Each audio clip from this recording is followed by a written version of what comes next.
Salut Internet, bienvenue à mon mardi en direct. Ce soir, on parle de rêves récurrents. Est-ce que ça vous arrive de faire toujours le même rêve puis de ne pas comprendre qu'est-ce que ça peut bien vouloir dire?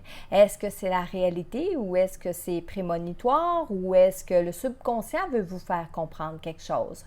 Pour avoir tous les détails, écoutez mon mardi en direct tout de suite après cette intro.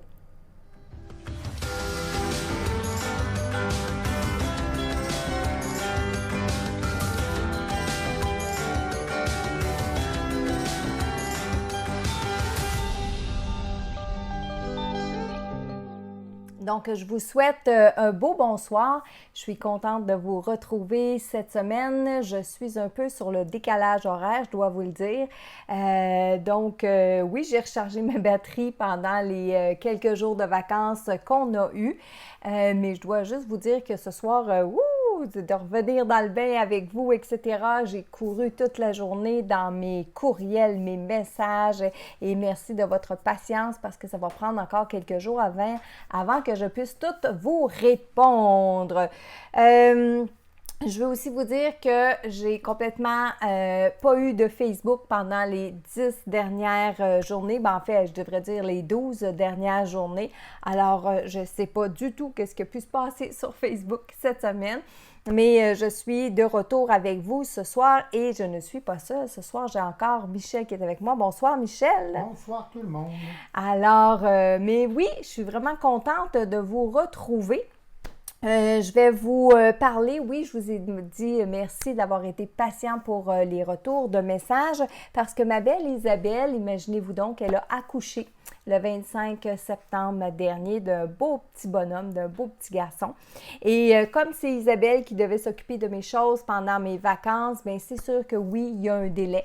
Alors, Isabelle qui remonte tranquillement de son accouchement, moi qui reviens tranquillement de vacances, puis je vais avoir autre chose à vous dire tout à l'heure.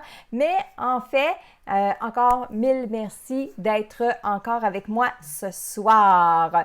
Alors, j'ai Guylaine, j'ai Doris, j'ai Daniel, j'ai Esther qui est là ce soir, Lucie, Chantal Deschaines, Edna qui est avec nous, Chantal, oui, je l'ai dit, Micheline, j'ai Hélène, j'ai Claudette Mainville, ma belle Claudette qu'on s'est vue à Gaspé.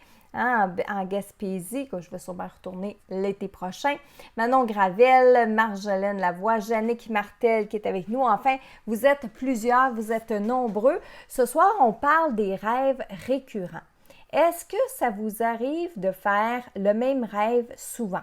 Par exemple, ça peut être un rêve qui est récurrent depuis l'enfance. Donc, on fait des rêves qui reviennent souvent.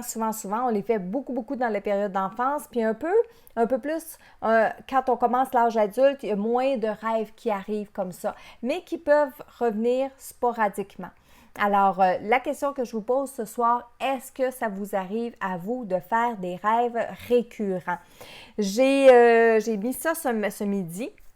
Le thème ce midi et beaucoup de gens m'ont déjà écrit « Oh mon Marilyn, je fais des rêves qu'on me poursuit. » Marilyn, j'ai Patrick qui me disait, qui nous écrivait, qui avait fait un rêve récurrent, surtout quand il était plus jeune, qui se voyait en adulte au-dessus d'un pont, un très haut pont, puis il sautait dans l'eau, puis il savait que ce qu'il était en train de faire, il allait le regretter, c'est ce qu'il écrivait.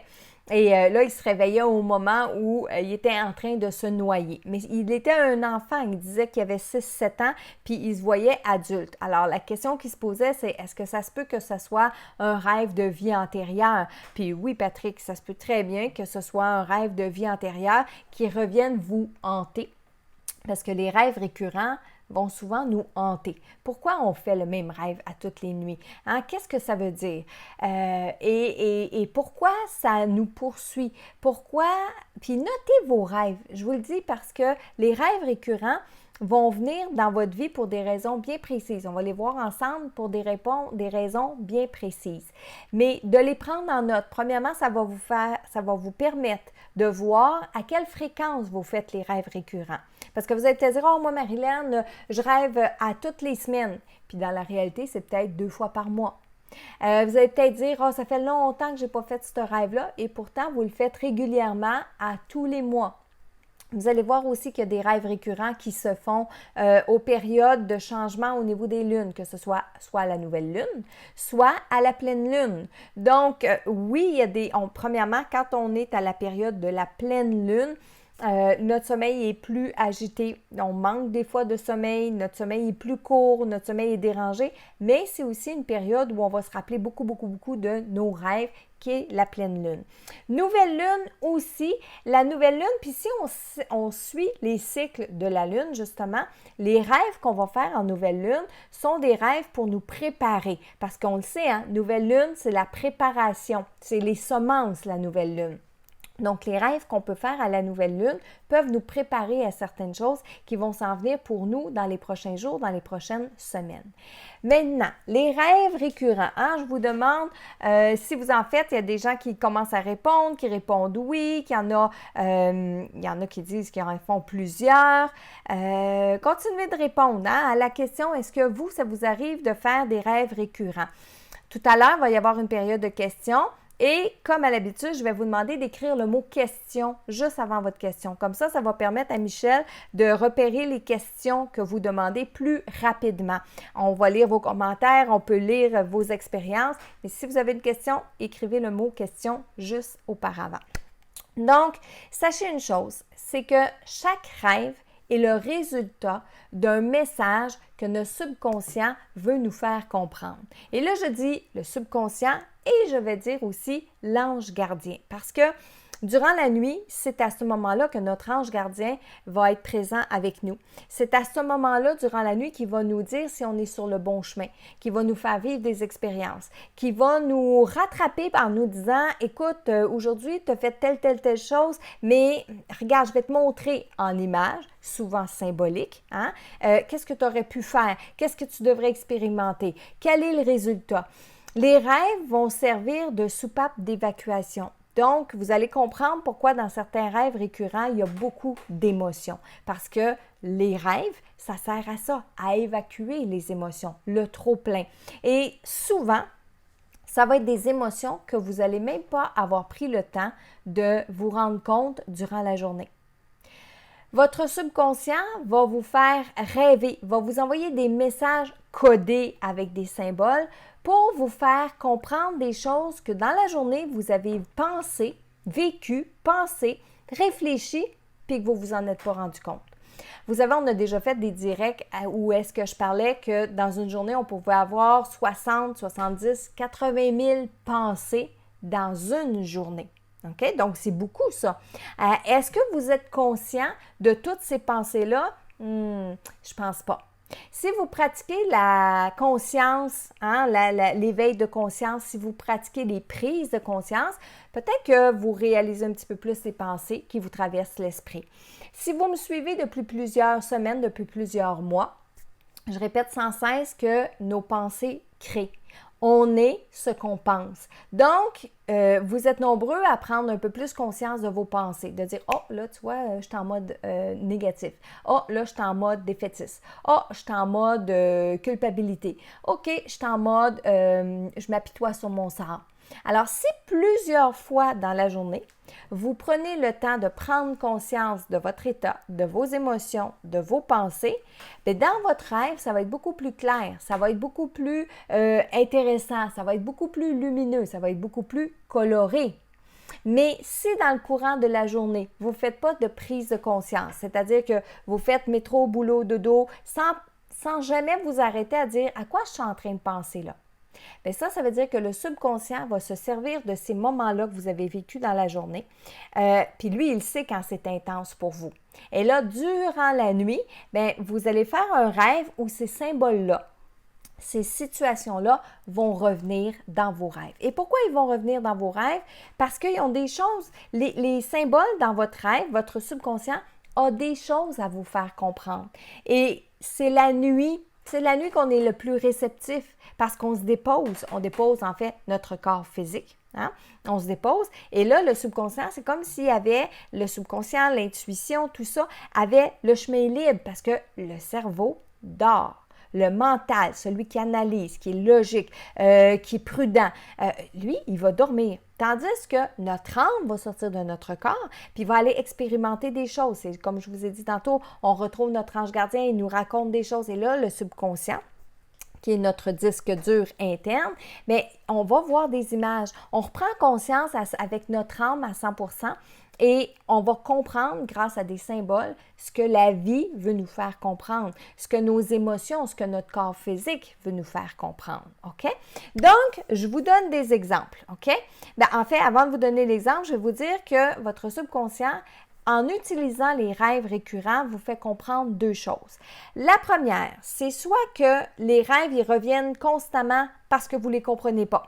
Parce que vous n'êtes pas capable de l'analyser, parce que vous n'êtes pas capable de le comprendre. Donc, le subconscient, il va s'acharner, il va dire « elle n'a pas compris, j'y renvoie ce rêve-là. Ah, elle n'a pas compris, j'y renvoie ce rêve-là. » Elle ne sait pas là, mais dans la même situation que la dernière fois, j'y renvoie ce rêve-là. Ah, elle n'a pas compris encore, j'y renvoie ce rêve-là. Donc, parfois, faire des rêves récurrents, ça veut dire qu'on ne comprend pas ce qu'on est en train de vivre, qu'on ne comprend pas la situation, qu'on ne comprend pas ce que les symboles dans notre rêve veulent nous faire comprendre. L'autre point, parce que pour moi, il y en a deux, c'est que votre subconscient va utiliser maintenant, une fois que vous avez fait le lien, à chaque fois que je rêve à ça, ça veut dire ça, vous avez fait un lien. Et là, le subconscient le prend en note aussi et ça devient à l'intérieur de vous, à l'intérieur de votre subconscient, votre propre dictionnaire de rêve, d'interprétation des symboles que vous faites. Donc, une personne, puis vous allez voir, les symboles sont différents pour chaque personne. Chaque symbole ne veut pas dire la même chose pour tous les gens parce que ça dépend de leurs croyances, ça dépend de leur expérience de vie, ça dépend aussi de leurs expressions, de comment ils ont vécu, de comment ils ont reçu l'éducation et tout ça. Donc, c'est important de noter que chaque symbole est personnel aux gens. C'est important de noter que chaque situation de vie est personnelle aux gens. Donc, en gros, le rêve fait durant la nuit est toujours le reflet de ce qu'on vit dans notre quotidien. OK? Toujours. Il y a toujours un lien à faire avec notre quotidien. Même si on fait des rêves prémonitoires, même si on fait des rêves du passé, de vie antérieure, même si on fait des rêves du futur, tous les rêves ont pour but de nous donner un reflet de ce qu'on a vécu dans la journée. Puis comme je disais tantôt, souvent, ils vont nous donner un reflet de choses qu'on a vécues dans la journée puis qu'on n'a même pas pris conscience qu'on a vécu. Et là, je m'en viens avec mes exemples. Par exemple, il y a des gens qui l'ont écrit cet après-midi dans les commentaires. Souvent, ils vont rêver qu'ils se font poursuivre. OK? Dans le rêve, ils se font poursuivre. Puis là, il y a toutes sortes de poursuites. Il y a des gens qui vont rêver qu'ils se font poursuivre, puis ils ont de la misère à courir dans le rêve. On dirait qu'ils courent au ralenti. Il y en a qui essayent de crier, puis qui ne sont pas capables de crier. Il y en a qui veulent sortir d'un endroit, puis ils ne sont pas capables de sortir. Ils ne trouvent pas la sortie. Les portes sont barrées, les fenêtres sont barrées. Ils font le tour des pièces, puis ils ne sont pas capables de sortir. Et ils se sentent poursuivis. Bien, on peut décrire le rêve en écrivant 3 pages. Mais qu'est-ce qui va rester à la fin du rêve? Qu'est-ce qu'on va retenir de ce rêve-là? C'est « je me sens poursuivi ». Donc, on prend ça, on prend ce bloc-là, « je me sens poursuivi ». Et là, on analyse dans la journée. Dans la journée qui précède ces rêves-là, dans la journée ou les journées, des fois c'est 2-3 jours, mais pas vraiment plus, 2-3 jours maximum. Et là, on regarde. Je me sens poursuivi par quoi? Je me sens poursuivi par qui? OK? Et là, on peut faire un lien. Et votre subconscient, lui, ce qu'il veut vous dire, c'est « Regarde, là, Marilyn, là, tu stresses pour rien. Tu t'es senti poursuivi toute la journée, mais tu n'as pas voulu le voir. Hein? Tu as pris la fuite. Tu n'as pas répondu au téléphone de telle personne. Tu n'as pas été à la rencontre de telle personne. » Des fois, souvent, on va faire des rêves de poursuite quand on n'est pas confortable dans une situation. Et ça, on l'a vu souvent avec des personnes qui étaient très endettées. OK? Et là, vous allez peut-être rire, mais les personnes qui étaient très endettées puis qui arrivaient à la fin du mois et ils savaient qu'ils ne pouvaient pas payer certains comptes, mais souvent, ces gens-là vont faire des rêves où ils sont poursuivis dans leurs rêves. Pourquoi? Parce qu'ils vont faire des liens avec, la compagnie de téléphone va me poursuivre, la compagnie de câbleau distribution va me poursuivre, ma compagnie de carte de crédit va me poursuivre, ma banque va me poursuivre. Donc, ces gens, et ça, c'est inconscient. C'est inconscient. On se dit ces choses-là de manière inconsciente. Lui, le subconscient, il enregistre. Il enregistre. Et si dans une journée, vous avez pensé sur, mettons, 80 000 pensées, vous avez pensé 10 000 fois que vous alliez être poursuivi parce que vous n'aviez pas payé un compte ou vous savez que vous n'allez pas payer le compte, bien, le subconscient, lui, 10 000 fois, il se dit « Oh, il y a quelque chose là, elle a vraiment de la pression, elle a vraiment peur, elle se sent vraiment pas bien. » Et boum, il nous fait un rêve où on est poursuivi. Pourquoi les rêves ne sont pas clairs? Pourquoi dans le rêve, mon ange gardien ne s'assoit pas avec moi à une table et il ne me dit pas, par exemple, Marilyn, prends tes responsabilités parce que si tu ne payes pas tes dettes, tu vas avoir des problèmes éventuellement. Puis là, si j'étais toi, je paierais mon compte de téléphone, je paierais mon compte de câble distribution, etc. Ça serait du fun, ça serait simple comme ça, hein? Mais ça ne l'est pas. Ça ne l'est pas. Apparemment qu'on doit rêver avec des symboles puis comprendre en arrière de tout ça la symbolique. Parce qu'à la fois, dans un monde parallèle, il n'y a pas rien de tangible. Ce n'est pas des choses qui sont tangibles, c'est des émotions. OK? Donc, le sentiment d'être poursuivi, c'est moi qui l'ai, c'est une perception. Donc, ça veut dire que mon subconscient me montre la perception que j'ai. J'ai déjà une dame qui m'avait écrit qu'elle rêvait souvent qu'elle se faisait enlever ses enfants, kidnapper ses enfants. Et ça, je sais qu'on est plusieurs à avoir fait ces rêves-là. Et à chaque fois qu'elle faisait ce rêve-là, elle m'écrivait. Puis là, je disais, oui, mais écoute, qu'est-ce que tu as vécu aujourd'hui? Ben là, le père des enfants m'a menacé de m'amener en cours pour reprendre mes enfants. Bon, ben c'est normal que durant la nuit, on va faire le rêve que nos enfants sont kidnappés. Même si dans le rêve, c'est pas le père des enfants qui part avec les enfants, ça peut être dans un centre d'achat, ça peut être qu'on les retrouve plus en sortant d'un véhicule. Donc, faire le rêve de perdre ses enfants, c'est tout à fait le symbole, la symbolique de l'inquiétude qu'un parent a vis-à-vis ses enfants. Okay? Il ne faut pas penser systématiquement que c'est prémonitoire puis qu'un jour, on va perdre nos enfants. Pas du tout.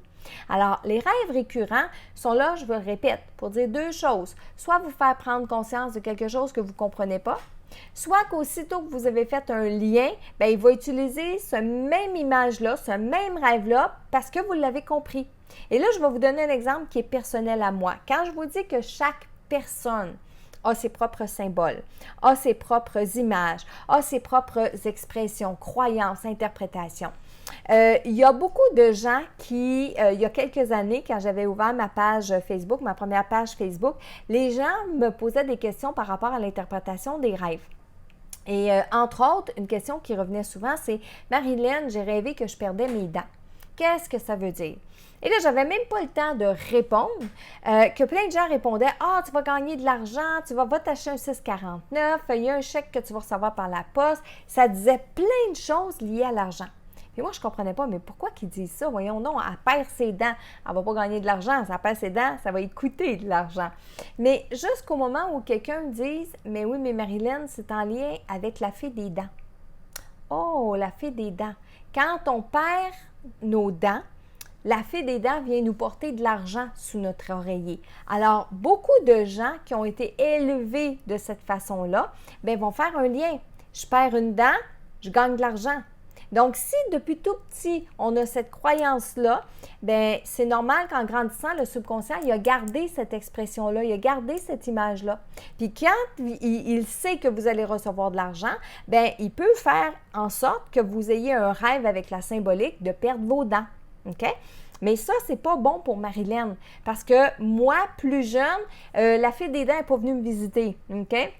J'ai pas reçu cette éducation-là, j'ai pas reçu cette croyance-là. Alors, c'est pour ça aussi, en grandissant, que je comprenais pas pourquoi les gens faisaient des liens avec ça. Mais par contre, Marilyn, j'ai développé, parce que ça fait longtemps que j'étudie le monde du rêve, ça fait longtemps que j'écris mes rêves, que j'interprète des rêves, etc., et que j'ai fait mon propre dictionnaire. Et entre autres, moi, Marilyn, quand je vais être sur le point de recevoir de l'argent, que ce soit un chèque par la poste, par exemple mes droits d'auteur, que ce soit un chèque d'un client, que ce soit des entrées d'argent, peu importe, OK? Mais qui n'est pas prévu, donc qui arrive par surprise.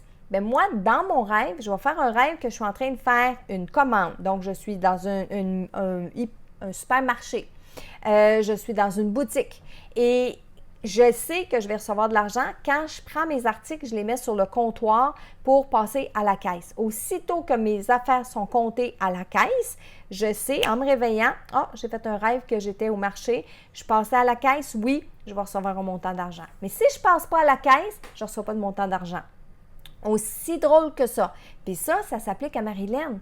Si vous rêvez que vous faites votre marché, puis que vous arrivez à la caisse, vous payez vos articles, ça ne veut pas dire que vous allez recevoir un montant d'argent par surprise, parce que ce n'est pas nécessairement votre croyance. Mais moi, c'est la mienne. Puis je l'ai remarqué, à chaque fois que je fais un rêve qui est comme ça, pas longtemps après, soit dans la journée, dans le 24 heures ou dans le 48 heures maximum, je sais que je reçois un chèque par la poste ou je sais que je reçois un montant d'argent que je n'attendais pas.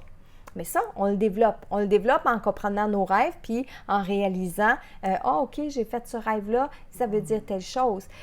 Les femmes, on parlait tantôt de la nouvelle lune puis de la pleine lune. Mais les femmes, quand vous êtes dans vos règles, OK, vous allez remarquer qu'il y a des rêves que vous faites de façon récurrente. Donc, ça veut dire qu'à tous les mois, où c'est le moment de vos rêves, bien, il y a un rêve qui revient puis qui est sensiblement pareil. Il y a des rêves, il y a des personnes qui, si ont des règles difficiles, bien, vont faire des rêves avec beaucoup d'agressivité. Hein? Puis ça, bien, c'est ce qu'on a accumulé dans la journée parce que nous, les femmes, on est reconnues pour avoir une période durant le mois où est-ce que nos hormones, ils sont pas mal élevées. Alors, mais le subconscient, il va nous le faire voir dans nos rêves. Puis là, je parle de les femmes dans notre cycle, mais si dans la journée, vous avez accumulé beaucoup de colère, beaucoup d'agressivité, puis que ça n'a pas sorti, bien, dans vos rêves, ça va ressortir. Alors, il y a des gens qui, cycliquement, vont faire le même rêve, mais dans la réalité, c'est parce que vous êtes dans le même état émotionnel que la fois d'avant, que la fois d'avant, que la fois d'avant. Par exemple, j'ai un autre exemple de rêve récurrent. Des gens qui rêvent que leur conjoint ou conjointe les trompe. OK? J'en ai eu beaucoup, ça aussi, dans mes interprétations de rêve. Je rêve que mon mari me trompe. Je rêve que ma femme me trompe. Mais ça, c'est des sentiments d'insécurité. Puis à chaque fois que dans la journée, vous allez vivre des sentiments d'insécurité, des moments d'insécurité, surtout du côté affectif, boum! Ce rêve-là va remonter. Votre subconscient veut vous faire comprendre que vous avez peur de ça. Puis il vous le fait vivre. Il vous fait vivre que votre conjoint vous trompe, que votre conjointe vous trompe. Mais ça représente votre insécurité à l'intérieur de vous. Votre manque de confiance en vous aussi. OK? Michel, est-ce que tu as eu des exemples de rêves ou des questions? Oui, j'en ai eu beaucoup. Donc vas-y. D'ouvrir ma page. Oui. Dis-moi ça, là, j'en vois plusieurs. Hein? Bon, la première question que j'ai eue, c'était Mumu qui te demandait. Oui. J'arrive souvent que je me retrouve dans des réceptions où il y a plein de monde et souvent, ce sont des personnes que je ne connais pas. Oui. Est-ce que cela signifie qu'il y a quelque chose de particulier de plus? Je fais plusieurs rêves chaque nuit. Premièrement, Muguette, on rêve en moyenne de 5 à 6 fois par nuit, tout le monde. Tout le monde. Par contre, c'est pas tout le monde qui se souvient de ses rêves, ça, c'est un fait. Rêvez, Muguette, dans votre cas, que vous allez souvent à des réceptions. Encore une fois, il faut regarder avec votre quotidien. Qu'est-ce que vous avez vécu dans la journée qui a précédé ce rêve-là? Avez-vous reçu des invitations? Est-ce que vous vous êtes senti entouré? Est-ce que vous êtes allé au centre d'achat puis vous avez vu plein de gens puis vous vous êtes senti bien? Parce qu'il y a des gens qui vont au centre d'achat parce qu'ils voient des gens. Des personnes qui habitent toutes seules, des personnes qui vivent toutes seules ont besoin de sociabiliser avec les gens sans nécessairement aller parler avec ces gens-là. Mais des fois, juste aller s'asseoir sur un banc dans plein milieu du centre d'achat puis de voir les gens passer ou s'asseoir dans un restaurant puis entendre tout le monde jaser ensemble, même si on est seul, ça peut nous faire du bien. Alors, ça se peut, Muguette, que les moments où vous faites ces rêves-là, bien, ça symbolise le besoin affectif d'être avec tous ces gens-là. Donc, ça peut être un besoin que vous ressentez, mais ça peut être aussi parce que vous vous êtes retrouvé dans une atmosphère comme ça. OK? OK, la prochaine question, c'est un pseudo, c'est Akmo qui te demande la question. Oui. Moi, c'est toujours des cauchemars, jamais un beau rêve. Donc, quand on fait des cauchemars, OK, c'est important de comprendre que le subconscient veut vous faire comprendre quelque chose. Ça, c'est hyper important parce que les cauchemars, Encore une fois, c'est le résultat des peurs. On s'entend que des cauchemars, c'est négatif. Donc, les cauchemars sont le résultat des peurs qui sont enfoncées à l'intérieur de nous, qui vont ressortir durant la nuit. Puis, tantôt, je parlais de quelqu'un qui se sent poursuivi. On peut sentir qu'on est poursuivi puis qu'on réussit à se sauver. Mais on peut sentir qu'on est poursuivi puis qu'on se fait attaquer, puis attaquer 2-3 fois dans une nuit et tout ça. Donc ça devient des cauchemars. Mais les cauchemars sont là pour nous faire prendre conscience qu'il y a quelque chose qui est enfoui à l'intérieur de nous. Puis bien sûr, malheureusement, c'est négatif parce que c'est des cauchemars. Comme le mien la semaine passée. Comme, toi, tu t'en souviens pas, mais Michel, il s'est réveillé vraiment avec une peur. Il s'est vraiment réveillé en criant. Puis je pense que ça fait 15 ans qu'on est ensemble. Je pense que c'est la première fois qu'il faisait un rêve comme ça. On était sur le navire. Fait peut-être que tu as vécu quelque chose dans la journée. Puis ça t'a fait avoir peur. C'est une possibilité. OK. Linda Gendron qui dit « La nuit passée, j'ai... » Ah non, attends une minute. C'est Linda Blouin, excuse. Oui. Question. Voir mon garçon se noyer et pas capable de le sauver. J'imagine que c'est un rêve récurrent. Oui, puis tu me dis c'est Linda. Linda, voir son enfant se noyer puis pas être capable de le sauver. La première des choses à regarder, Linda, c'est sûr et certain, dans la vie de tous les jours, est-ce que vous avez l'impression que votre fils est en train de se noyer dans une situation? Que ce soit s'il est aux études, s'il est plus grand, que ce soit dans une relation amoureuse, s'il est plus jeune, exemple, qui va commencer l'école bientôt, ça vous fait peur, vous qui commencez l'école, vous pouvez faire ce rêve-là. Avoir la sensation que notre enfant est en train de se noyer et de ne pas être capable de le sauver, c'est parce que c'est de l'impuissance. On se sent impuissant. Hein? Les mamans qui, on est en octobre, début octobre, les mamans qui, le mois dernier, pour la première fois, allaient reconduire leur enfant à l'école, comment ils se sentent? Hein? Souvenez-vous, vous, la première fois que vous êtes allé reconduire votre enfant à l'école, comment on se sentait? Hein? Ils vont-ils être capables d'en prendre soin? S'il prend l'autobus scolaire, ils vont-tu vraiment me le laisser? Ils vont-tu l'oublier en quelque part? On entend tellement d'histoires comme ça, hein? Donc, on se fait des peurs, je dois le dire. On se fait des peurs. Donc, effectivement, ça peut être le symbole d'une impuissance, de ne pas pouvoir aider son enfant et nous, avoir la perception qu'il est en train de se noyer. Parce que peut-être qu'il se noie pour de vrai, dans le sens où il est peut-être enlisé dans une situation qu'il n'est pas capable d'en s'en sortir, mais ça peut être aussi notre perception. Nous, on peut penser que notre enfant n'est pas heureux dans sa vie de couple, puis c'est peut-être tout le contraire. Lui, il se sent peut-être heureux dans cette vie de couple-là. OK? OK, il y a Marcel Bernier qui te dit « Je rêve souvent que je travaille dans les restaurants et je suis à ma retraite et santé fragile. » OK. Santé fragile, je rêve souvent que je travaille dans un restaurant. Premièrement, et répète-moi son prénom. Marcel. Marcel, qu'est-ce que ça symbolise pour vous de travailler en restauration? Parce que là, vous êtes à la retraite, vous dites que vous avez une santé fragile, mais est-ce que dans votre quotidien, vous aviez l'habitude de travailler en restauration ou pas du tout? Parce que ça fait une différence. Si vous aviez l'habitude, c'est tout simplement un effet de culpabilité ou un effet de « je m'ennuie » ou un effet de « faut que je me sente utile » et là, le subconscient va chercher un travail que vous avez déjà fait. Si vous n'avez jamais travaillé en restauration, on fait le lien comment dans la restauration? Parce que là, on parle d'un rêve récurrent, on ne parle pas d'un rêve fait juste dans une situation, dans une journée, dans une nuit. Donc, si on fait le rêve d'être souvent serveuse dans un restaurant, la serveuse, elle fait quoi? Elle va servir les gens. On est dans la restauration, c'est de la nourriture, donc on nourrit. Alors, on va servir la nourriture pour que les gens soient nourris. Vous pourriez avoir le sentiment d'avoir besoin de servir les gens, de leur apprendre des choses, de nourrir les gens, mais à un autre niveau, pas nécessairement au niveau de la nourriture, OK? Michel, pendant que tu en trouves un autre, j'en avais 2 autres, moi, qui sont peut-être un petit peu en parallèle. Puis ça, je l'ai vu passer, dont Edna qui l'a écrit. Puis ça m'est arrivé souvent, ça m'arrive souvent. Il y a une différence entre faire des rêves récurrents puis faire des rêves, j'oublie le mot, là, je voudrais le dire, là, pas de compensation, mais parce qu'on vit quelque chose. Je donne un exemple. Edna dit qu'elle se retrouve souvent en train de rêver, qu'elle est assise sur une toilette puis qu'il n'y a pas de porte. OK? On est assis à la toilette, on fait ce qu'on a à faire, mais on dirait qu'on finit jamais, qu'on a toujours envie. On se relève, on est dans une autre toilette, on fait ce qu'on a à faire, puis il me semble qu'on finit jamais. Mais ça, c'est le corps qui veut vous dire « Hey là, il faut aller aux toilettes. » OK? Donc, le mot m'échappe, c'est pas réceptif, c'est réactif. Merci. Donc, c'est un rêve de réaction, un rêve réactif. Alors, quand on rêve qu'on est souvent dans une toilette, première des choses, il faut se réveiller et se dire, est-ce que j'ai envie? Parce que le symbolique, c'est ça, c'est le corps physique qui nous rappelle à l'ordre, hey, j'ai besoin, j'ai envie. OK? Ça, c'est une première chose, rêve réactif. Il y a d'autres moments où est-ce qu'on va rêver qu'on est à la toilette, puis c'est pas nécessairement parce qu'on a un besoin.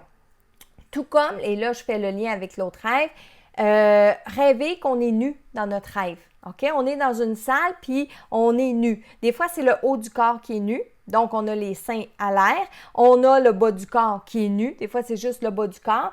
Ce que ça va représenter, dépendamment du sentiment que vous avez dans votre rêve. Hein? Si vous vous promenez nu dans votre rêve alors que tout le monde est habillé puis que vous n'en faites pas de cas, ça veut dire que vous êtes capable de vous mettre à nu devant les autres. Vous n'êtes pas gêné. Vous n'avez pas honte, vous n'êtes pas gêné, c'est ça. Vous n'êtes pas je me promène, je me montre, puis je suis tel quel. Mais ça peut vouloir dire l'inverse quand justement on a le sentiment qu'il faut qu'on se cache, mais comment ça se fait, je suis tout nu, puis il est où mes vêtements, ils sont où? Mais ça, c'est un sentiment de honte. Donc, on peut avoir vécu dans la journée un sentiment de honte. Et si on fait ce rêve-là de façon récurrente, c'est que dans notre vie, malheureusement, on a honte souvent. On est gêné de se promener à nu devant les gens, de se montrer à nu devant les gens. OK? Michel, qu'est-ce que tu avais? Il y a Julie Turcotte qui te dit, tu expliques bien les symboles, mais qu'en est-il des symboles des personnes? Exemple, je rêve que c'est mon père, mais il ne lui ressemble pas. Oui. Quand on fait des rêves de personnages, les personnages sont aussi symbolique, OK? Et là, je vais m'expliquer. Il y a des rêves qu'on va faire où on peut rencontrer d'autres âmes, des âmes qui sont à la fois vivantes. Donc, moi, je peux rêver que je rencontre Michel dans mon rêve, puis ça peut être vraiment son âme à lui qui est là, parce que une âme, c'est toujours vivant, que ce soit une personne qui est décédée ou que ce soit quelqu'un qui est vivant dans son corps physique. Une âme, c'est toujours vivant. Donc, je peux rêver à des personnes vivantes, je peux rêver à des personnes qui sont décédées. Qu'est-ce qui va différencier le symbolique personnage d'une vraie personne qu'on rencontre? Ce sont toujours les émotions. Donc, si dans mon rêve, je rencontre une personne décédée et que j'ai des émotions, c'est que j'ai vraiment rencontré l'âme de cette personne-là. Je rencontre quelqu'un qui est vivant, j'ai vraiment des émotions. Bien, j'ai rencontré vraiment l'âme de cette personne-là. OK? Puis ça peut être intéressant de se rappeler le lendemain puis dire « Hey, j'ai rêvé à toi. Toi, te souviens-tu de tes rêves? » Parce que moi, je l'ai déjà vécu avec une de mes amies, Manon. Et elle avait rêvé qu'elle magasinait. Puis au même moment qu'elle me raconte son rêve, je vois mon rêve de la nuit, puis j'étais avec Manon, puis j'étais en train de magasiner. Et comme Manon me dit « Et là, tu as pris une jupe », je m'en allais dire « Et j'ai pris une jupe ».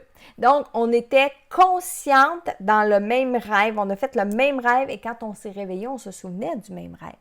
Alors que s'il n'y a pas d'émotion, bien, les personnages qui sont dans nos rêves sont là pour nous montrer des symboliques. Ça veut dire que arrêtez-vous à le personnage, il représente quoi pour vous? OK? Est-ce qu'il représente quelque chose de charmant? Est-ce qu'il représente quelque chose de gentil? Ou au contraire, est-ce que ça représente quelqu'un qui est imbu de lui-même? Est-ce que ça représente quelqu'un qui est négatif, qui est orgueilleux, tout ça? Pourquoi? Parce que votre subconscient veut vous montrer un miroir. Et souvent, bien, de toute façon, on le dit dans la vie de tous les jours, quand on n'aime pas une personne ou quand on a de la misère avec une personne, on dit souvent que cette personne-là, elle est notre reflet, le reflet de quelque chose qu'on n'accepte pas de nous, quelque chose qui est le reflet de quelque chose qui ne va pas en nous, OK?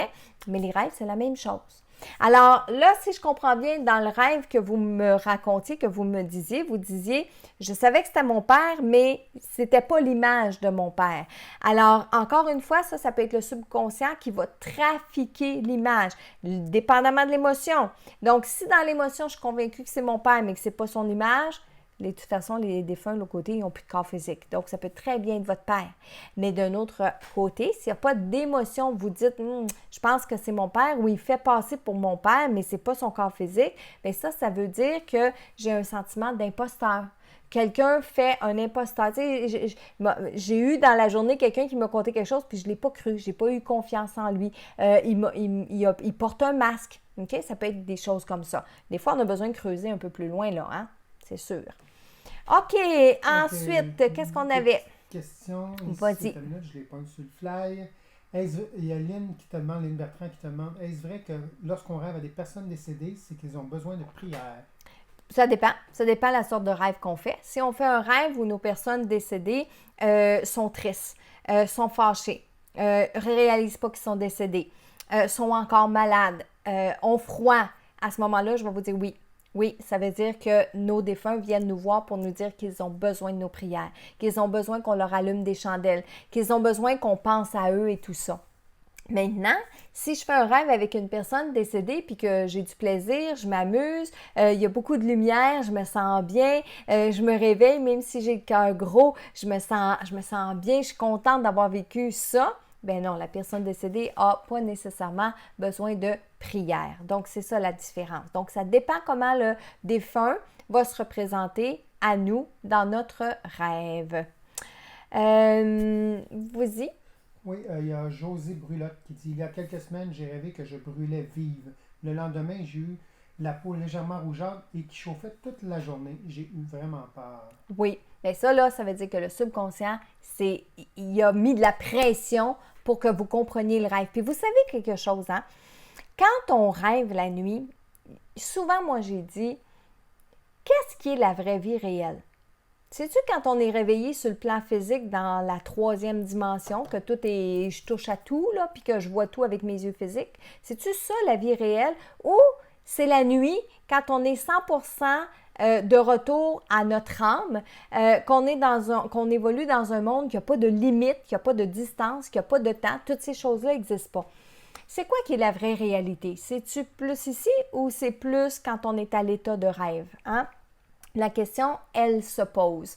Maintenant, moi, Marilyn, j'ai des fois l'impression qu'on vit plus la nuit que durant le jour, qu'on vit plus de choses la nuit. Puis sachez une chose, c'est que quand vous rêvez la nuit, il y a des expériences que vous allez faire qui comptent autant, sinon plus, que si vous la viviez sur le plan physique. OK? Pourquoi? Parce que durant la nuit, vous allez prendre plus d'expérience, vous allez comprendre plus de choses, vous allez ressentir plus de choses. Puis, je vais vous donner un exemple. Ce que vous avez vécu, d'être brûlé vive, OK? D'être brûlé vive dans votre rêve, vous l'avez vécu, vous savez ce que ça fait. Mais dans la vie physique, si vous brûlez vive, vous mourrez, là. Vous ne pouvez pas passer à travers ça, là. On en meurt. Mais pas dans les rêves. Dans les rêves, on ne meurt pas. Toutes les expériences. On peut sauter en bas d'un balcon dans un rêve, on ne meurt pas. On peut sauter en bas d'un pont dans un rêve, on ne meurt pas. On a la sensation de mourir, mais on ne meurt pas parce qu'on se réveille. On revient dans notre vie physique. OK? Donc, de faire des rêves comme ça, où est-ce qu'on se réveille avec des empreintes sur notre corps physique, c'est qu'on a vécu tellement fort le rêve que le corps physique en a une empreinte. Puis il y a même des gens qui vont se réveiller des fois avec des marques. Puis c'est des marques qui sont pas capables de se faire, par exemple, avec leurs mains parce que c'est dans des positions impensables. C'est des marques qui vont se faire que c'est de la place, mais aussi, si j'ai pas d'ongles puis je suis toute graffinée, bien, c'est pas moi qui ai fait ça, OK? Mais tout ça, c'est qu'on a vécu tellement fort à l'état d'âme que ça s'imprègne dans notre corps physique. Je sais que j'ai des réponses longues, là, mais bon. Je suis habitué. Il y a José Lantier qui dit « Je fais le même rêve depuis 2 mois, mais c'est mélangé.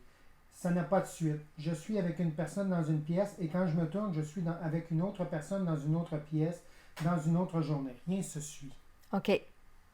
Bien, ça semble plus être des rêves... Je ne sais pas si c'est une forme de rêve récurrent parce que peut-être qu'il faudrait un petit peu plus d'explication dans le sens... Ça fait 2 mois qu'elle fait les mêmes rêves. Qu'elle fait les mêmes rêves. Puis là, tu me dis qu'elle fait un rêve qu'elle est avec une personne, puis quand elle se tourne, c'est une autre personne qui est là. Dans une autre pièce. Dans une autre pièce. Bon, ça peut représenter le changement. Ça peut représenter qu'elle est en train de changer ou qu'elle vit des changements. Parce qu'oubliez pas, je vais le répéter, on fait toujours des liens avec notre quotidien. Donc, ça se peut très bien qu'en ce moment, il y a plein de choses qui sont en train de changer autour de vous. Par exemple, votre patron vous dit le matin, répète-moi son prénom. C'est José Lanty. José. José, vous arrivez un matin au travail, puis votre patron vous dit, aujourd'hui, José, tu vas peindre les murs en rose. Puis, comme vous allez vous préparer à sortir vos pinceaux, puis votre peinture, le patron, il revient, non, José, tu vas aller peinturer la cuisine en mauve. Oups, changement. OK? Donc, ça, là, ça représente votre rêve. Alors, dans la vie de tous les jours, regardez. Regardez, qu'est-ce qu'il y a des changements? Est-ce que c'est vous qui faites les changements ou est-ce qu'on vous impose les changements? Est-ce que vous êtes dans un cycle où intérieurement, on est en train de changer parce que ça peut représenter aussi votre intérieur? Quand on fait des rêves, par exemple, où on est malade, et ça, là, c'est important, quand on fait des rêves ou dans notre rêve, on est malade, ça, c'est votre corps physique qui vous parle. Ça, c'est votre subconscient qui vous dit, il y a quelque chose qui cloche, il y a quelque chose qui ne fonctionne pas. OK? Et ça, il faut être à l'écoute de ça. Il ne faut pas courir tout de suite chez le médecin, mais il faut se questionner. OK? Ça, c'est hyper important. Est-ce qu'il y avait autre chose? Oui, oui, il y a autre chose. Oui, hein? Je ne pourrais pas passer au travail de tout, là, mais... Oui. Donc, il y a Christelle Barre qui te demande, quand je rêve à mon père, qui est décédé depuis bientôt 31 ans, mon père cogne à ma porte, je monte les marches, j'ouvre la porte et mon père tient 1 ou 2 bébés. Qu'est-ce que ça veut dire? Surtout que je n'ai que 33 ans. Bon, ça peut vouloir dire plusieurs choses, mais elle semble dire que ça fait 31 ans qu'elle rêve à son père. Ça fait 31 ans que son père est décédé. Ça fait 31 ans que son père est décédé, puis à chaque fois, elle va rêver, par exemple, qu'elle va monter des marches, puis qu'elle se retrouve en haut avec son père qui est là avec des bébés. Bien, en premier, est-ce que c'est vraiment papa qui est là ou est-ce que c'est un personnage symbolique qui représente votre père, donc les émotions à regarder? S'il n'y a pas d'émotion, c'est-à-dire, on est content de voir papa dans notre rêve, mais je veux dire, vous vous réveillez pas nécessairement avec des émotions. Le personnage dans votre rêve, c'est représenté par votre père, mais c'est symbolique, OK? Puis quand on voit des bébés dans nos rêves, OK? Christelle a dit oui, c'est papa. Oui, c'est papa. Donc, et quand papa va se présenter avec des bébés, bon, ça peut vouloir dire que il vous manque et vous lui manquez, OK? Parce que là, je ne veux pas aller trop dans mon cerveau gauche, mais si vous dites, papa, ça fait 31 ans qu'il est décédé, vous avez 33 ans, vous aviez juste 2 ans quand papa est décédé. Alors, lui, il peut se représenter, vous, encore comme un bébé. Ça, c'est une possibilité. Vous, ça peut être vous aussi, qui vous voyez comme un bébé avec papa. Ensuite, bien, il faut faire des liens avec les bébés pour vous. Qu'est-ce que ça représente pour vous, un bébé? Et au moment où on fait ce rêve-là, pourquoi le papa? Pourquoi les bébés? Qu'est-ce qui, dans la journée, a été un élément déclencheur à rêver à papa? Des fois, on va dire, « Ah, c'est vrai, j'ai pensé beaucoup à lui aujourd'hui. Il y a quelque chose qui me fait penser à lui. » Poum, le soir même, on rêve de papa. Donc, il faut faire vos éléments déclencheurs. Il faut faire vos liens dans la vie de tous les jours. Qu'est-ce qui fait en sorte que j'ai fait ce rêve-là? Puis je vous le dis, là, c'est pas sorcier. C'est toujours lié avec votre subconscient. Je vais donner un autre exemple, Marilyn. À chaque début de printemps, quand je planifie ma nouvelle tournée de conférence, quand je planifie ma nouvelle conférence, bon, cette année, je vais faire une conférence sur tel sujet, puis que je commence à monter ma conférence, je vais chercher des questions, je vais chercher des images, je vais monter un PowerPoint, bon, le livre qui va être en lien avec la conférence et tout ça. Là, dans ma tête, j'ai plein d'idées. Bien, à partir du moment où je suis en train de concevoir ma conférence, presque régulièrement, une fois par nuit, 2 nuits, je vais faire des rêves où je présente mes conférences et que là, dans mes conférences, tout le monde parle, tout le monde se lève, j'arrive en retard, il y a des colonnes, demandez-moi pas pourquoi, il y a des colonnes dans ma salle, les salles ne sont pas montées, tout ça, là, puis je peux faire ces rêves-là pendant au moins 2 semaines, 3 semaines d'affilée au moment où je prépare mes conférences. Et ça représente quoi? Bien, ça représente mon stress. Ça représente mon stress de dire, est-ce que les gens vont aimer ça? Est-ce que les gens vont venir à ma conférence? On a toujours une insécurité d'une année à l'autre. C'est pas parce qu'on a eu une belle année ou est-ce que, par exemple, ma conférence, elle a super bien été que l'année d'après, avec un autre sujet, ça va être encore la même chose. Donc, on a cette insécurité-là, cette peur-là de dire, bon, ben là, les gens veulent-tu encore me voir? Ils veulent-tu avoir encore de l'information et tout ça? Mais je vous le dis, à chaque printemps que je commence à monter ma première conférence puis que je vais la donner 1 ou 2 fois, là, je fais des rêves comme ça. C'est incroyable. Puis là, ça en est rendu que je ris maintenant. Je dis, ben, Marilyn, t'es insécure, puis etc. Mais oui, on fait des rêves en fonction de ce qu'on vit dans la vie de tous les jours. OK? OK, j'ai Vicky ici qui te demande. Oui. Pour ma part, je rêve d'un endroit récurrent. Oui. L'histoire est toujours différente, mais l'endroit, je la reconnais et je me sens si bien. Un grand pont suspendu au-dessus d'une chute. Oui, puis Vicky, ça aussi, c'est quelque chose qui m'arrive souvent. Même que dans mon rêve, quand je reconnais l'endroit, dans mon rêve, je dis « Ah, je suis déjà venue ici en rêve ». Et là, je laisse mon rêve se poursuivre. Mais des fois, je prends même des prises de conscience dans mon rêve. Le fait de se retrouver dans un endroit qu'on connaît, ça, c'est notre subconscient qui nous amène là. Parce que, je vous le répète là, notre âme va voyager. Le subconscient, lui, enregistre tout. Le subconscient, il travaille avec notre âme. Le subconscient, il enregistre tout ce qu'on vit dans la journée, puis il nous repasse ça comme un cinéma, lui. Mais avec des symboles, je le répète, avec des symboles. Alors, si dans la journée, je me suis sentie bien à un endroit, bien, le subconscient, lui, va aller chercher un endroit où je me suis déjà bien sentie dans un rêve, puis il va me le ramener. Et là, je vais avoir l'impression d'avoir déjà été à cet endroit-là. C'est tout à fait normal. Le subconscient nous ramène à cet endroit-là. Maintenant, une fois qu'il nous a ramené à un endroit qu'on connaît puis dans lequel on se sent bien, ça, c'est une chose. Ça veut dire que je suis en sécurité, je me sens bien. Là, c'est qu'est-ce qu'on fait dans ce lieu-là. OK? Donc, pour vous, votre part, Vicky, quand vous vous retrouvez sur ce pont-là, qu'est-ce qui se passe? Est-ce que vous faites tout le temps la même chose ou à chaque fois, c'est des choses qui sont différentes? Ça veut dire que vous êtes bien à votre place sur le X de votre vie, vous êtes où vous devez être, mais l'émotion ou la situation que vous vivez, ça peut être une interprétation très personnelle. Encore une fois, ça peut être un sentiment de honte, de colère, de plaisir, de béatitude, etc. OK? Donc, ça va vraiment dépendre des choses, des émotions qu'on vit dans nos rêves. C'est ça que ça veut nous dire. Vas-y, Michel. Josette qui te demande régulièrement, je rêve que ma mère me dit qu'elle ne m'a jamais aimé. Je commence la journée triste et perturbée. Je pense même à aller en hypnose. Premièrement, si vous pensez à aller en hypnose, je vous le conseille. Répète-moi son prénom, s'il te plaît. Josette. Josette, ce qu'il faut faire attention dans ces rêves-là. Michel, est-ce qu'elle me mentionne, Josette, si sa maman est décédée ou elle est vivante? Elle ne le mentionne pas? OK. Est-ce que c'est important que la personne soit décédée ou non? Non, je vais dire, c'est pas ça qui est important. Ce qui est important, c'est l'émotion qu'on ressent. Donc, vous faites le rêve que votre maman vous dit qu'elle ne vous aime pas. Bien, ça là, ça peut vraiment être une insécurité que vous avez à l'intérieur de vous, que vous n'osez pas admettre dans la vie de tous les jours, que vous ne voulez pas voir, ça c'est une possibilité, mais que le subconscient, lui, veut vous faire voir. Donc, le subconscient, lui, il va vous montrer que vous avez la perception que maman ne vous aime pas. Fait que dans votre rêve, maman, elle arrive et elle vous dit qu'elle ne vous aime pas. Alors, ça confirme. Mais dans la réalité, qu'est-ce que ça confirme? Ça confirme votre sentiment. Ça confirme votre perception et non pas la réalité. Et quand vous vous réveillez avec ce sentiment-là d'être triste, d'être malheureuse, bien, c'est sûr, ça va avec le rêve que vous faites, mais ça va surtout en lien avec la vraie émotion qui se cache au fond de vous.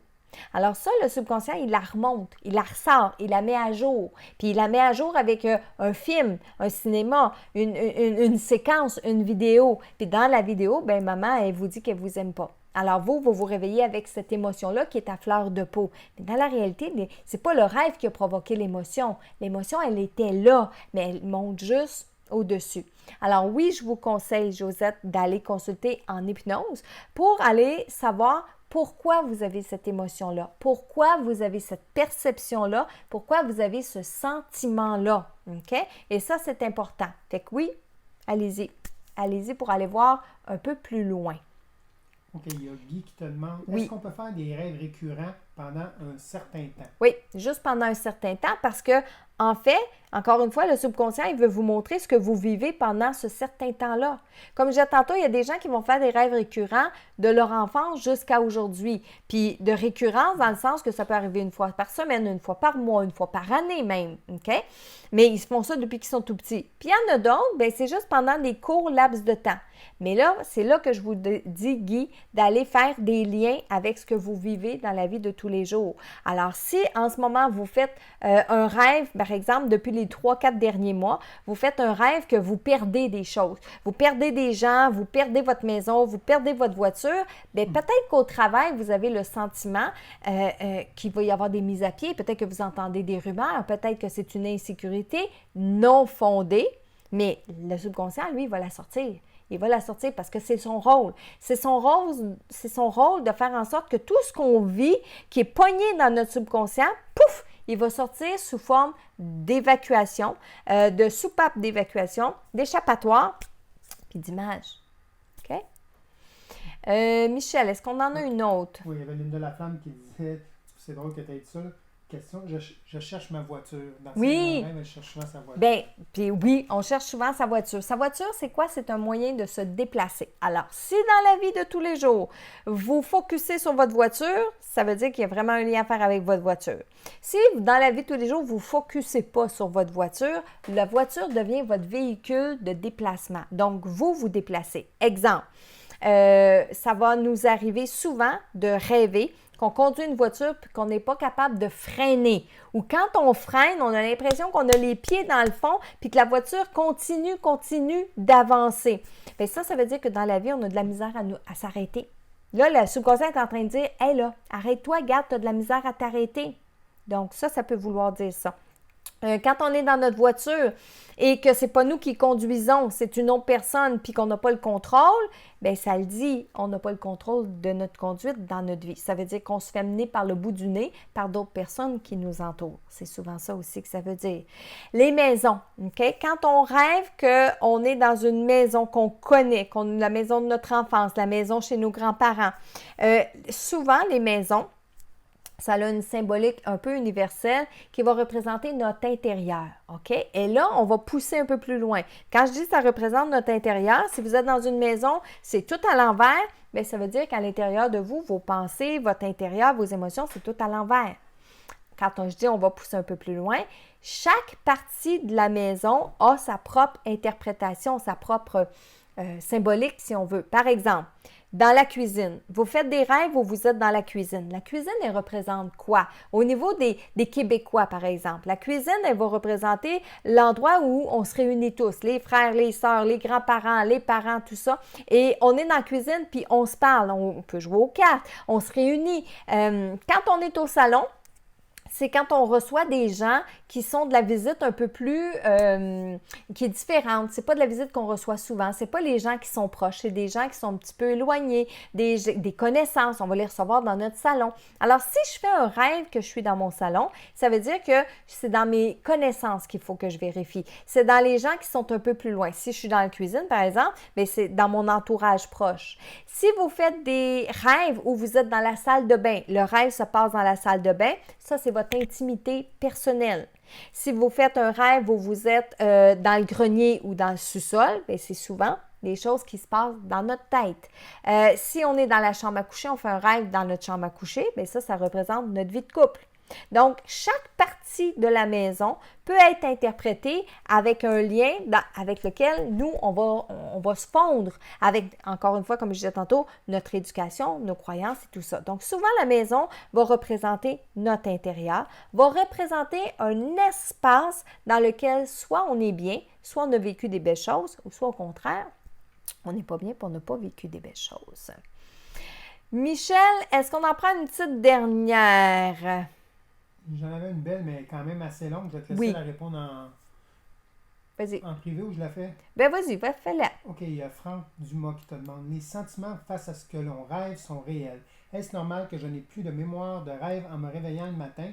J'essaie beaucoup l'autosuggestion et moi, je n'ai jamais eu de résultat notable. Voilà quelques années, je faisais beaucoup de rêves lucides et tout d'un coup, bam, plus rien.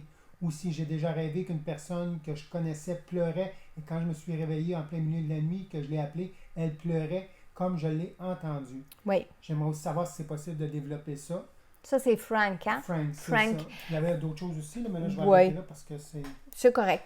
Frank, faire des rêves lucides, là, c'est juste wow. C'est juste wow. Puis ça, c'est vraiment pas beaucoup de gens qui sont capables de faire ça. Faire des rêves lucides, c'est comparé à un voyage astral. Parce qu'un voyage astral, en fait, c'est... Tout le monde fait des voyages astrales à partir du moment où on s'endort. Parce qu'un voyage astral, c'est l'âme qui sort du corps humain puis qui va voyager à travers les dimensions. Mais on fait ça à chaque fois qu'on dort, qu'on soit en sieste, qu'on soit juste assoupi ou qu'on soit bien endormi. OK?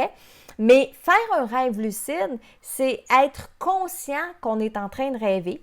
Et pendant qu'on est conscient qu'on est en train de rêver, on peut modifier notre rêve. On peut faire ce qu'on veut dans le rêve. OK? Donc, on appelle ça des rêves lucides. Et ça, Frank, encore une fois, c'est très peu de gens qui arrivent à faire ça. Vous êtes vous étiez chanceux parce que je crois comprendre que du jour au lendemain, ça s'est arrêté. Ce que ça veut dire, c'est que du jour au lendemain, dans un de vos rêves, il est arrivé une situation qui vous a soit fait peur, qui vous a soit traumatisé, qui a créé un élément déclencheur, et élément déclencheur qui a engendré un ancrage à l'intérieur de vous, qui fait en sorte que vous n'êtes plus capable d'aller à ce niveau-là. Mais sachez que si vous l'avez déjà fait, vous l'avez déjà vécu, ça se refait. On peut se rattraper, on peut réexpérimenter ces choses-là, ça c'est sûr et certain. Mais avec de la pratique, on parle d'autosuggestion. Si certaines autosuggestions ne fonctionnent pas, Frank, pour vous, il faut la changer. Il faut faire autre chose. Moi, je vous dis d'essayer une autosuggestion pendant 21 jours. OK? 21 jours parce que le cerveau va ancrer, il y a un ancrage qui va se faire. Donc, 21 jours. Si au bout de 21 jours, ça ne fonctionne pas, changez. On essaye un nouveau rituel. On essaye une nouvelle autosuggestion, comme vous dites. Puis, essayez des autosuggestions différentes. Ça peut être des autosuggestions visuelles. Donc, à chaque fois que je vais voir cette image-là, mes rêves vont venir. Que ce soit dans la vie réelle, que ce soit des images que je vais voir en rêve. Et ça, votre subconscient, il va le faire. Je vous donne un exemple. Si vous dites, moi là, à chaque fois que je vais voir une lune bleue, à chaque fois que je vais voir une lune bleue, je vais me réveiller dans mes rêves, je vais me souvenir de mes rêves. Bon, bien, le subconscient, lui, il enregistre ça. Alors, dans vos rêves, à un moment donné ou un autre, il va y avoir une lune bleue qui va passer en quelque part. En image, que ce soit sur un papier, que ce soit en vrai, que ce soit dans un décor, peu importe. Et là, vous allez créer un ancrage, vous allez avoir un élément déclencheur, et là, vous allez dire, « Ah, je suis dans mon rêve, je suis en train de rêver, OK, j'ai la lune bleue. » Ou dans la journée, vous allez voir à un moment donné, en quelque part, une lune bleue, élément déclencheur, il y a des images de la nuit qui vont remonter. Donc ça, c'est un ancrage visuel. Ça peut être un ancrage au niveau des bruits, des sons, d'une musique, des mots. Ça peut être au niveau auditif. Ça peut être au niveau kinesthésique, une sensation, une émotion.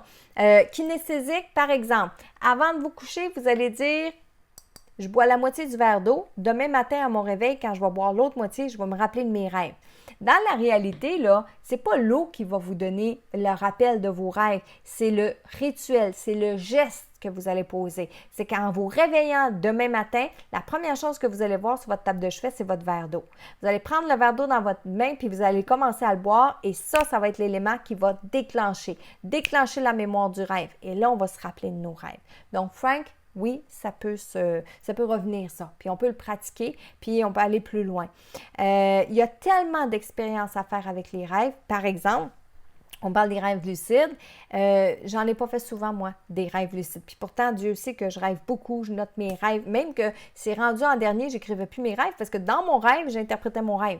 Dans mon rêve, je finissais mon rêve, je dis « OK, Marilyn, là, aujourd'hui, c'est parce que tu as vu ça, puis aujourd'hui, ça te fait dire ça. » Puis bon, je me rendormais. Mais je me réveille, puis mais je sais que j'ai rêvé, je sais que j'ai interprété mon rêve, mais je ne sais pas qu'est-ce que ça veut dire. Mais je le savais, je l'avais eu l'interprétation. Mais mon mental, mon côté gauche, mon rationnel, s'en souvenait plus, lui. OK? Parfait. Michel, on en a-tu une? Ben, il y en a plusieurs, là, mais... Il y en a plusieurs, mais là, c'est... OK, c'est bon. Fait que j'espère que j'ai répondu à quelques-unes de vos réponses ce soir, mais là, comme je vois que vous en avez beaucoup, hein? Oui, c'est vrai que c'est intéressant, les rêves. Il y en a plusieurs qui écrivent « Marilyn, c'est intéressant ce soir, c'est intéressant, les rêves et tout ça. » J'ai Manon qui dit « Pourquoi certaines personnes sont capables de faire des voyages astrales et d'autres non? » Manon, j'aimerais ça être capable de vous répondre. J'ai pas nécessairement la réponse. C'est une question d'aptitude, c'est une question de talent, de don. On pourrait peut-être appeler ça comme ça, mais n'oubliez pas, je vous ai dit, voyage astral, on en fait à toutes les nuits.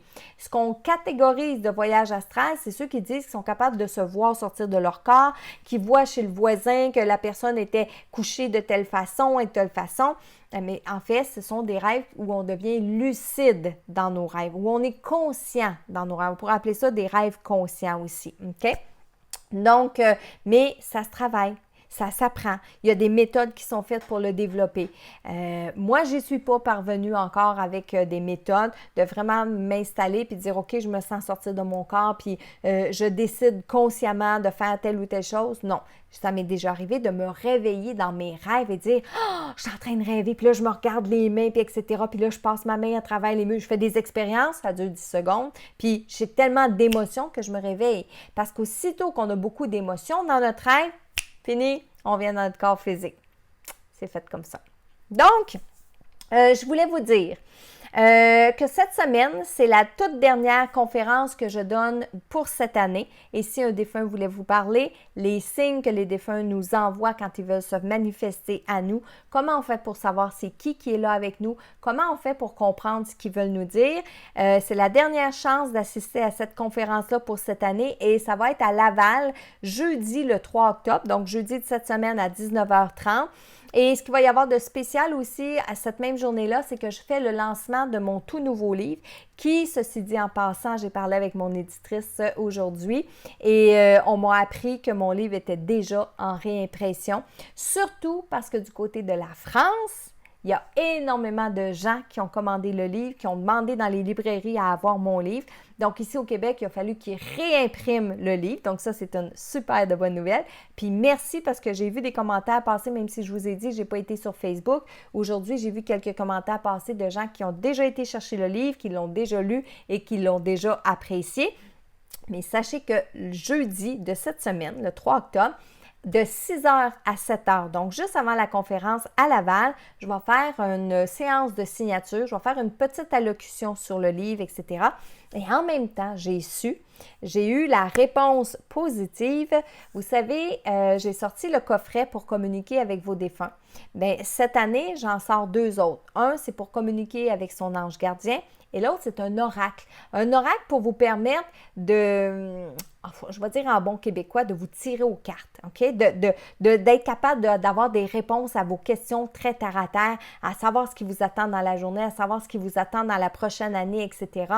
Alors, ce sont 2 coffrets de cartes nouveaux qui vont sortir le 9 octobre, mais le 3 octobre, mon éditrice aujourd'hui m'a dit que j'aurais mes copies. Donc, c'est possible pour vous de venir à ce lancement-là tout simplement. Vous passez à Laval de 6h à 7h, c'est à la salle Le Royal, Michel, à Laval. Ouais. Salle Le Royal. De toute façon, toutes les informations vont être dans la publication, puis sur mon site Internet aussi. Je vous demande de réserver pour, si vous venez entre 6h et 7h, s'il vous plaît, parce qu'on veut savoir approximativement combien on va avoir de personnes. Si vous voulez, vous pouvez rester avec nous après pour la conférence. Il reste quelques billets de disponibles. Donc, vous allez avoir mon nouveau livre, Séance de dédicace. Je vais vous le dédicacer. Si vous l'avez acheté ailleurs dans un magasin, venez pareil. Je vais vous signer, ça va me faire plaisir. Et vous allez voir en primeur mes 2 nouveaux coffrets, communiquer avec son ange, gardien et aussi pour avoir l'oracle de la journée ou du mois.